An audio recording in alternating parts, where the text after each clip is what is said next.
you think you're slick, don't you? I know you think you're slick. I done figured you out, though.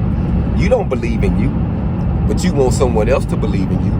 But if you really believed in you, you will put your own money where your mouth is. You will invest in your own business, in your own dream. You will start without having all the information, without having all the money, without having all the resources. You'll start anyway because you believe in you.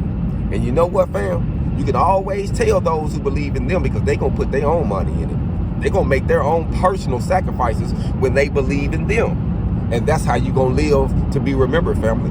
Longevity comes from consistency and realness. You're only going to pass the test of time if you're real and you're consistent, fam. So when people start going back and doing their archives on me, on Hog-On, and what I've started and what I'm doing with the Hog-On University, they going to know. This dude started right beside his RV. This dude started teaching. He didn't even have a building. He didn't even have a building. He said, you know what? I want to give back. I'm going to start teaching where I'm at. I started on the side of my RV, family. And then I started teaching on different jobs. And then I started teaching on my own in my garage. I built the garage and then started teaching in the garage. Now I'm in a situation where I'm in a facility and I'm teaching. And I'm still going to get my own facility to teach because my goal is to get my hog on, fam. And you know how?